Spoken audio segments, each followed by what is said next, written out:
Quand un père refuse de vous aimer, le succès peut-il vraiment combler ce vide? À 32 ans, Camille Moreau affiche une réussite éclatante. Stratège d'investissement dans une grande firme parisienne, propriétaire d'un appartement chic près de l'avenue Montaigne et figure montante de la finance française. Mais derrière les chiffres et les titres se cache une faille que rien n'a jamais pu réparer, l'absence d'amour paternel.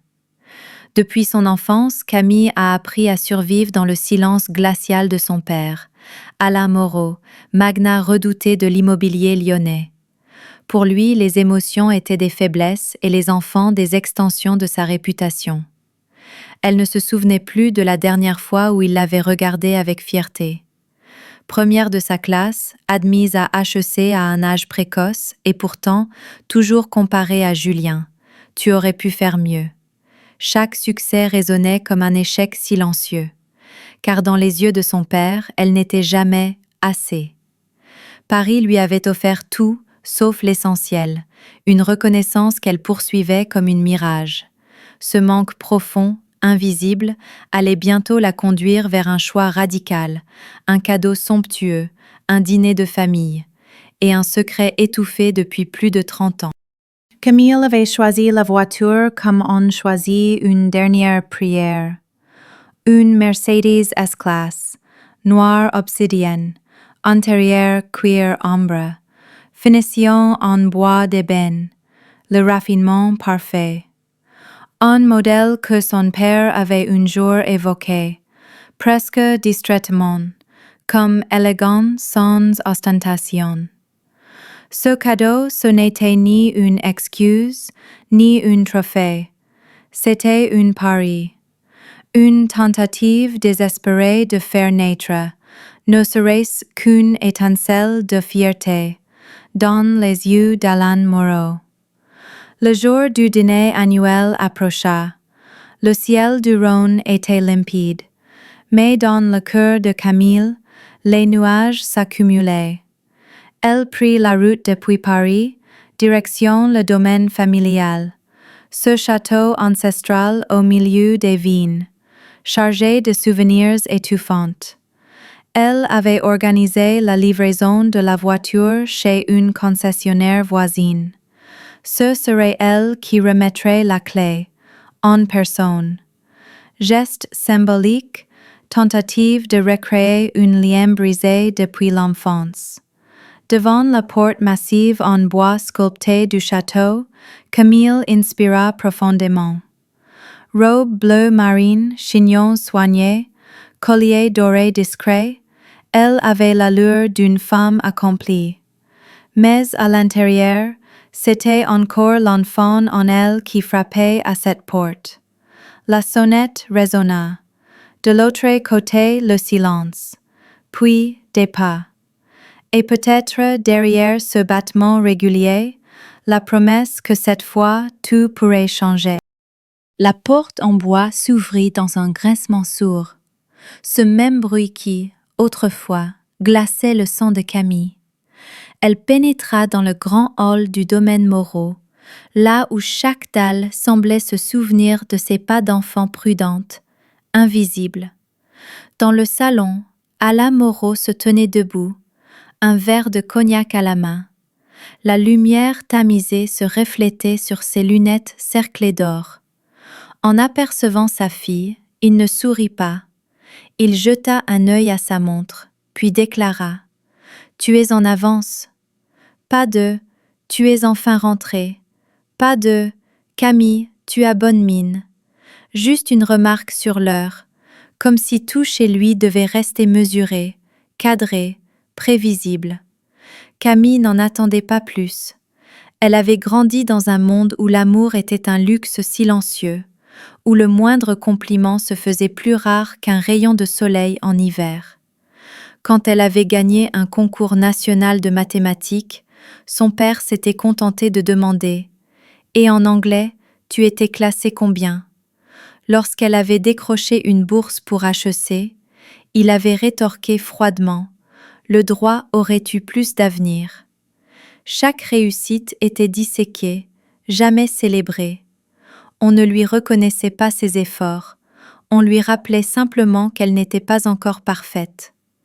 Camille avait cru, longtemps, qu'en faisant plus, en étudiant davantage, en parlant moins, en souriant quand il fallait, elle finirait par mériter ce regard que Julien recevait si naturellement. Mais les années avaient passé, et ce regard n'était jamais venu. Aujourd'hui encore, malgré son succès à Paris, sa réputation dans la finance, malgré tout ce qu'elle était devenue, face à son père, Camille se sentait toujours comme cette petite fille de 8 ans, figée devant le bureau fermé, attendant des rappelés, sans jamais l'être. Dans le tableau familial des Moreau, Julien brillait comme une évidence. Couleurs vives soulignées d'or, tissées de fierté et de promesses. Depuis l'enfance, il incarnait l'héritier idéal. Capitaine d'équipe, élève modèle, futur repreneur de l'empire familial, avec ce sourire confiant qui déclenchait l'approbation instantanée de leur père. Julien et le sang Moreau dans toute sa splendeur, avait dit Alain un soir, comme un verdict sans appel. Camille se souvient du moment où elle comprit sa place. Elle avait 9 ans, venait de gagner un prix littéraire régional. Elle rentra à la maison, certificat en main, les joues roses d'excitation. Son père jeta un œil, puis demanda « Et Julien, il a gagné quelque chose ?» Depuis ce jour, chaque victoire semblait creuse, une tentative désespérée de rattraper une ombre inatteignable. Et puis, il y avait Manon, la petite dernière. Pas parfait mais subtil, une brise légère dans les lourdeurs de la maison Moreau. Manon savait capter les tensions, anticiper les tempêtes. Elle souriait au bon moment, glissait un mot juste, changeait de sujet avec élégance quand l'atmosphère devenait trop chargée. C'était souvent elle qui venait s'asseoir près de Camille après une remarque sèche de leur père. « Ne prends pas ça à cœur », chuchotait-elle, « il ne sait pas exprimer ce qu'il ressent. » Mais Camille savait. Ce n'était pas de l'incapacité, c'était un choix. Il savait complimenter Julien, il savait écouter Manon, mais avec elle, tout devenait examen, défi, soupçon. À table, ils étaient tous là. Julien racontait son dernier projet à Bordeaux, les yeux de leur père brillaient à chaque mot. Manon souriait, servait le vin, lançait des anecdotes légères. Et Camille? Elle était là, droite, silencieuse, le regard ancré dans sa coupe, et dans une tempête que personne ne voyait. Avant 4 ans, Camille fit un choix que peu osaient faire. Elle refusa le poste que son père lui proposait dans le groupe immobilier familial. Elle le remercia poliment, puis prit 2 valises et un billet pour Londres. Paris étouffait. Londres ouvrait une brèche. Ses amis disaient qu'elle fuyait. Sa famille pensait qu'elle délirait. Son père, lui, ne dit qu'une chose. « Tu reviendras, quand tu auras échoué. » Mais Camille ne revint pas. Elle débuta tout en bas de l'échelle, dans une société d'investissement, son bureau coincé près de la photocopieuse, ses déjeuners avalés sur le pouce dans les couloirs. Elle travaillait 2 fois plus que les autres, lisait des rapports jusqu'à l'aube, apprenait le jargon de la finance comme une langue étrangère. À chaque doute, elle repensait au regard vide de son père. Et continuait. Peu à peu, son nom fit surface dans la presse économique. D'abord un article discret sur sa stratégie de gestion des risques. Puis, une interview télévisée, où le présentateur l'introduisit ainsi. Voici la femme qui bouleverse la vision de la finance européenne. À 30 ans, elle fut nommée plus jeune stratège d'investissement de la banque Renard et Compagnie, un mastodonte du secteur. Le jour de sa nomination, elle reçut des dizaines de messages, du PDG, de collègues, de mentors, mais rien de son père, pas un mot, pas même un silence élégant. Juste un appel de Manon. « J'ai vu les infos. Je suis si fière de toi. » Camille sourit. Et à ce moment-là, Elle pensa que c'était suffisant. Mais ce n'était que le début. Point d'épicie. Camille avait imaginé cette scène des centaines de fois. Son père ouvrant l'écran, reconnaissant le logo argenté de Mercedes. Puis son regard changeant, juste une fois, sans jugement, sans distance, avec fierté.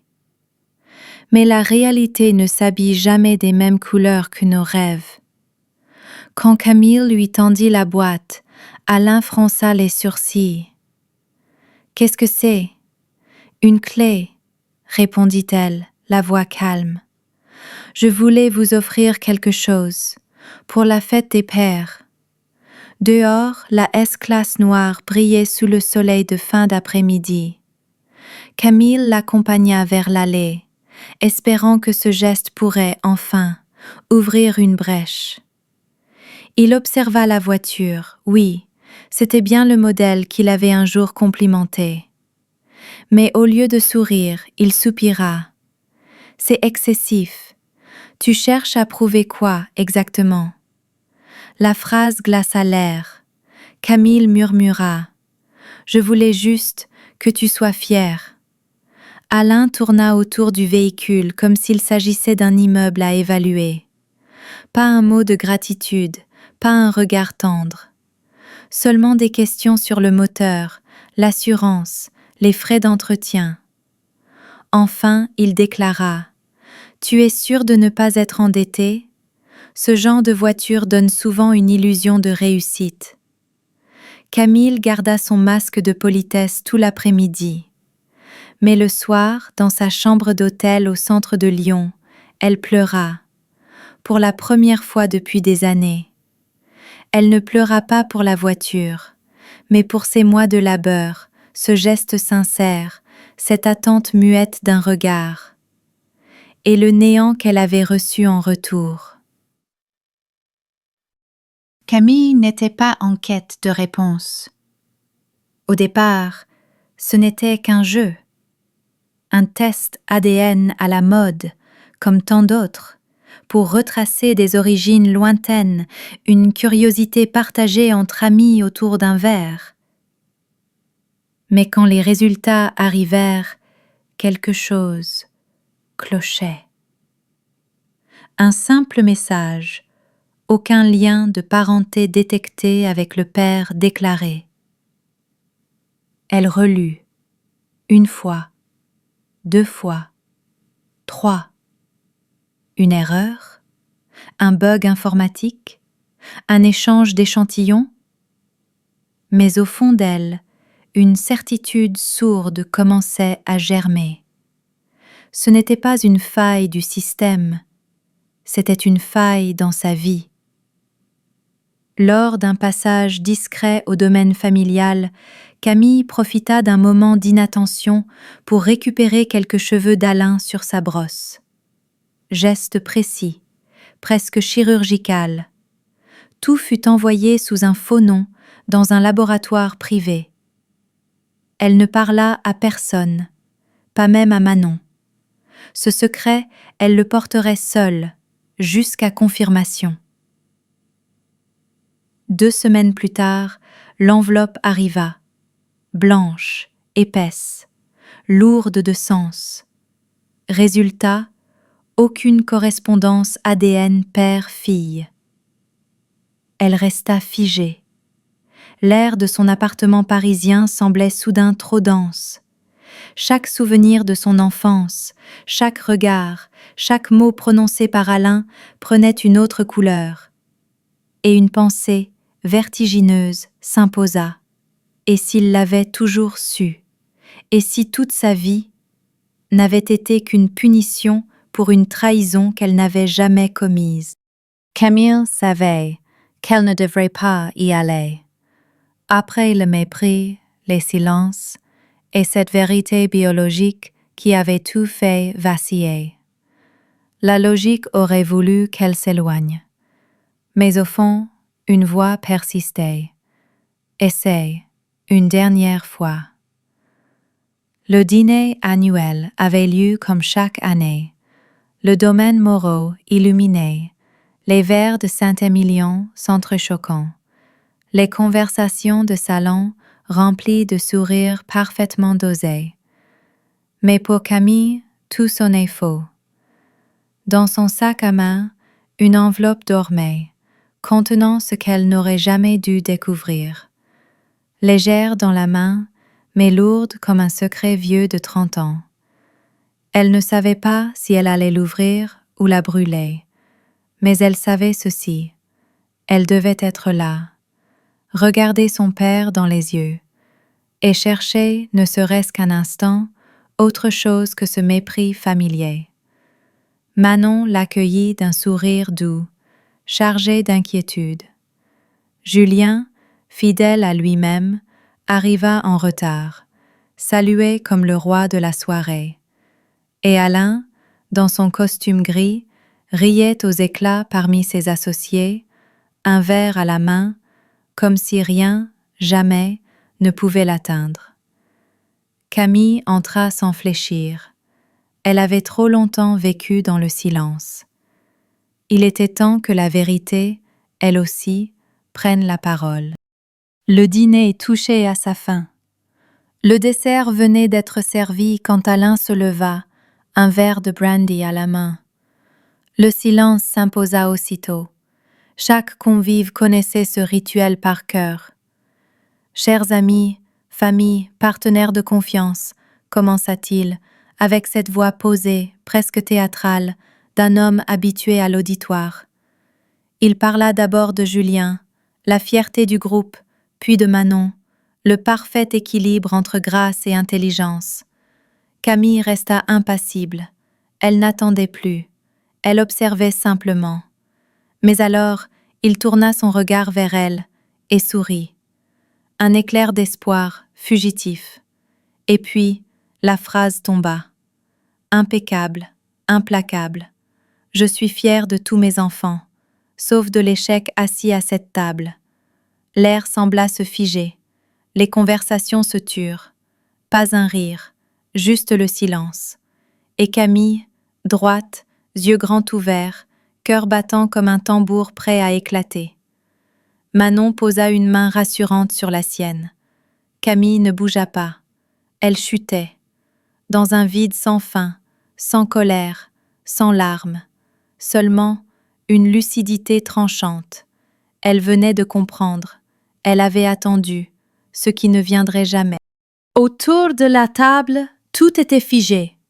Les fourchettes suspendues, le vin sans saveur, les regards fuyants. Et Camille se leva, pas brutalement, pas dans la colère, mais avec une lenteur pleine de maîtrise, comme si ce moment avait été écrit depuis des années. Tous les regards convergèrent vers elle, même Alain, figé à mi-parcours vers sa chaise.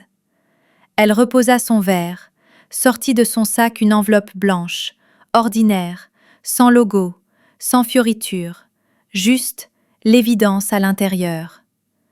Camille s'avança vers le centre de la table, s'arrêta devant son père. Le silence devint lourd comme le marbre. Elle déposa l'enveloppe, doucement, presque tendrement, puis planta son regard dans celui d'Alain, et dit, d'une voix calme, limpide, « Bonne fête des pères ». Pas de cri, pas de tremblement, juste une fin, nette, irréversible, silencieuse. Puis elle tourna les talons et s'en alla. Personne ne tenta de l'arrêter, car au fond, tous comprenaient, il n'y avait plus rien à retenir. Les talons de Camille résonnaient doucement sur le marbre du couloir. Chaque pas sonnait comme un point final. Elle ne se retourna pas. Peu importait qui la regardait, qui ouvrait l'enveloppe, qui paniquait. Dehors, le soir tombait doucement sur Lyon. Les lanternes anciennes dessinaient sur l'allée des ombres dorées, presque tendres. La Mercedes S-Classe attendait, immobile, élégante, exactement là où Alain l'avait placée pour qu'elle soit vue. Mais ce soir, ce n'était plus un trophée d'ego, c'était une déclaration. Camille sortit la clé de secours. Un simple clic. Les phares clignotèrent, porte déverrouillée. Un son discret, mais immense. Elle prit place au volant. L'odeur du cuir. Une trace infime de parfum, celui qu'Alain portait. Mais cela n'avait plus d'importance. Elle démarra, calme, maîtrisée. Le volant tourna sous ses doigts avec une fluidité parfaite. À travers le pare-brise, elle aperçut des silhouettes s'agiter sous le porche. Mais elle ne ralentit pas.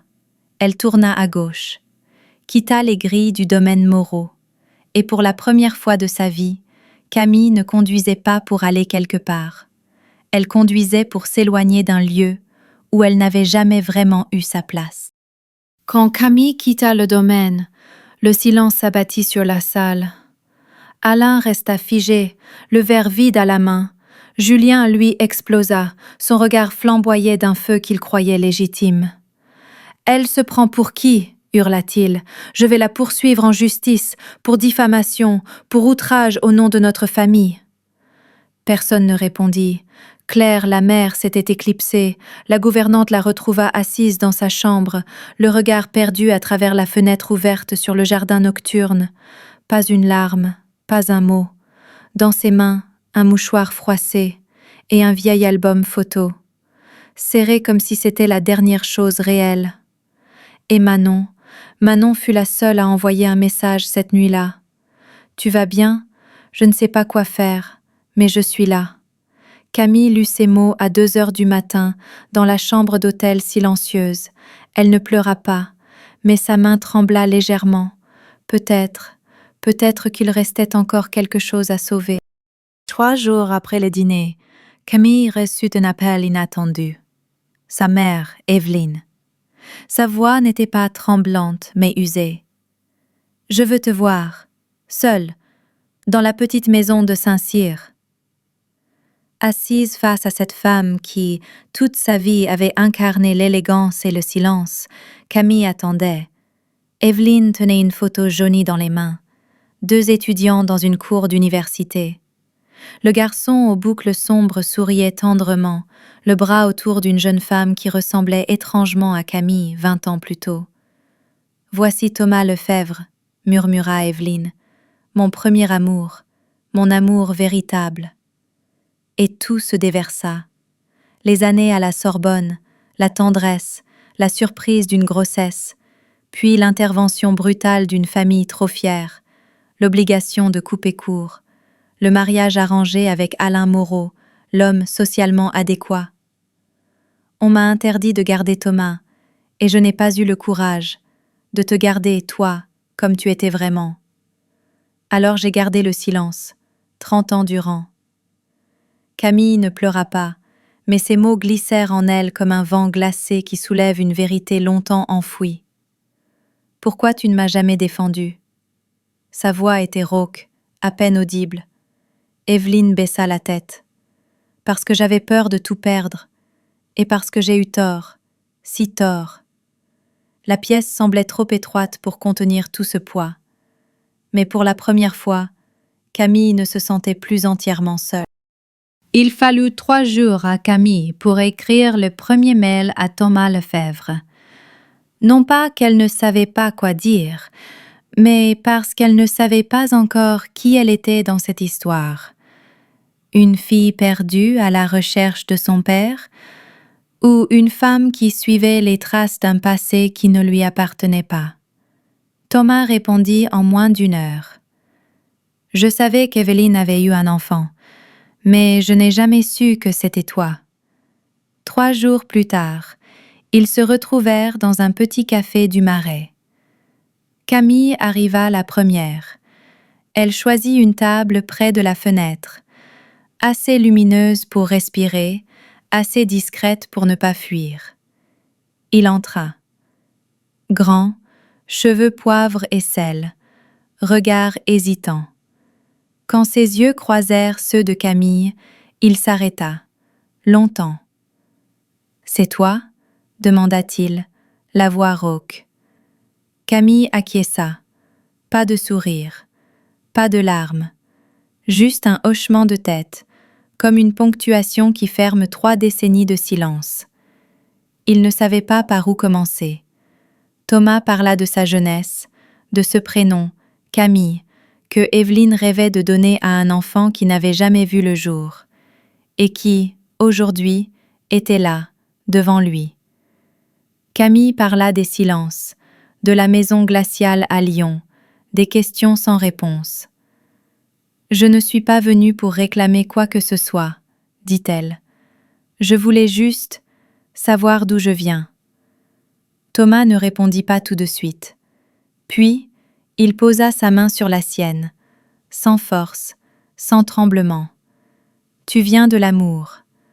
Même si on l'a assassiné, il t'a laissé derrière. » Et à cet instant-là, Camille ne se sentit plus abandonnée. Une semaine après sa rencontre avec Thomas, Camille reçut une enveloppe épaisse, tamponnée du cabinet réputé Girard, à Lyon. Expéditeur, Maître Girard, avocat personnel d'Alain Moreau. Le contenu était glacial. Madame Camille Moreau est sommée de restituer les véhicules Mercedes S-Class offerts à Monsieur Alain Moreau suite à un comportement considéré comme atteinte grave à l'honneur lors d'un événement familial privé. Un délai de 10 jours est accordé avant saisine du tribunal civil. Camille relut la lettre plusieurs fois. Elle n'était pas surprise.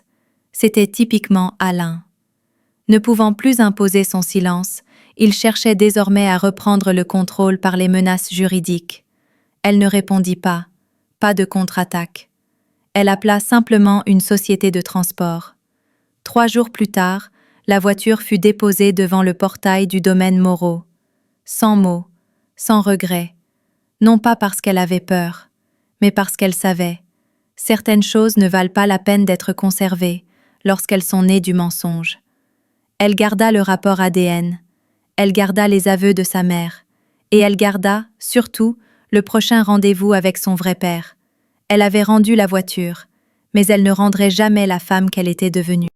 Manon appelait tous les jours, pas pour interroger, ni pour forcer Camille à parler, juste pour être là, présente, constante, comme une respiration. Tu as mangé? Tu as dormi cette nuit?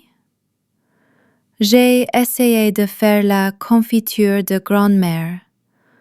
Tu te souviens, c'était l'abricota préférée, non? Au début, les appels étaient brefs, puis ils s'étendaient. Dans les silences partagés, Camille sentait quelque chose en elle qui se repérait doucement. Manon racontait les nouvelles du jour, sans tristesse, sans jugement. Elle parlait comme deux femmes qui n'avaient plus besoin de jouer un rôle, ni de grande sœur, ni de petite, juste deux âmes en train de se retrouver. Camille se remit à sourire, discrètement, mais sincèrement.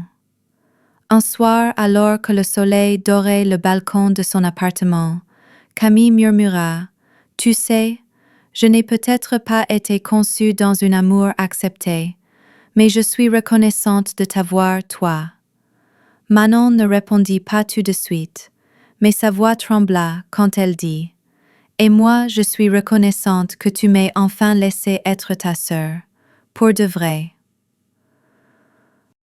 Camille commença la thérapie tous les jeudis. Un cabinet modeste, aux murs ivoire, parfumé au tilleul, bercé par le tic-tac d'une vieille horloge. Sa thérapeute s'appelait Jeanne. Cheveux argentés, regard bleu calme. Elle ne jugeait pas, elle ne pressait pas. Les 3 premières séances, Camille resta silencieuse. Pas de larmes, pas de mots, juste ses yeux fixés sur ses mains. « Je ne sais pas ce que je veux », murmura-t-elle lors de la 4e séance. « Je sais juste que je suis épuisée, d'avoir à prouver quelque chose depuis 30 ans. » Jeanne ne répondit pas. Elle hocha doucement la tête, comme pour lui dire « C'est légitime d'être fatiguée. » Les semaines passèrent.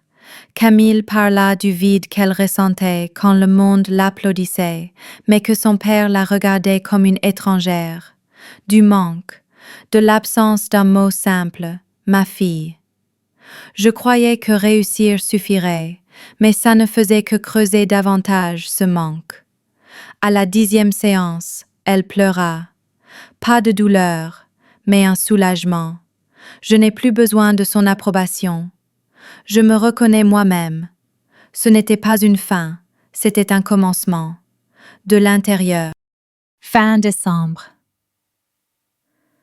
Une enveloppe dorée arriva dans la boîte aux lettres de Camille, tamponnée du blason du domaine Moreau. Dîner de fin d'année. Présence obligatoire. 24 décembre, 19h. Camille la posa sans l'ouvrir. Elle n'avait pas besoin de lire. Les mots étaient les mêmes, froids et protocolaires, comme depuis toujours. Pour la première fois, elle ne se sentit pas coupable. Elle n'irait pas. Pas par révolte, mais par choix. Ce soir-là, elle rejoignit Manon. Petit appartement chaleureux, parfum de cannelle et de vin chaud. La table simple, mais illuminée par la générosité des plats faits maison. Camille coupa le gâteau. Manon mit un disque d'Aznavour. Elles rirent d'un poulet un peu trop grillé. Et à 19h tapantes, Camille reçut un message de l'ancien majordome. « Monsieur Alain est arrivé. En apprenant votre absence, il est reparti. » Sans dire un mot. Camille sourit. Pas de colère, pas de vengeance, juste un sourire. Libre, vrai.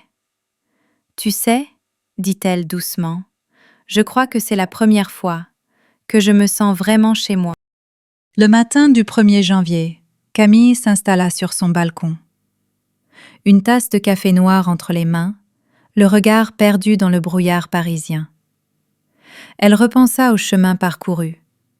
Du château glacé sans un « ma fille » à l'appartement chaleureux de Manon. Du regard dur d'Alain à la main tremblante de Thomas. Du silence pesant de sa mère aux aveux tardifs qui avaient tout changé. Camille ne se voyait plus comme l'enfant rejeté. Elle n'avait plus besoin de l'approbation d'un nom, ni d'une place dans une lignée, parce qu'elle avait enfin compris ce que personne ne lui avait jamais dit. Tu n'as pas besoin d'être accepté pour exister. Il suffit d'avoir le courage d'être toi, et c'est déjà immense. Paris continuait de bruisser au loin, mais en elle, tout était calme. Elle n'attendait plus de lettres, elle n'attendait plus d'excuses. Elle avait pardonné, pas à Alain, mais à elle-même, pour avoir cru qu'elle devait mériter l'amour. Désormais, Camille ne courait plus après l'amour, elle était l'amour.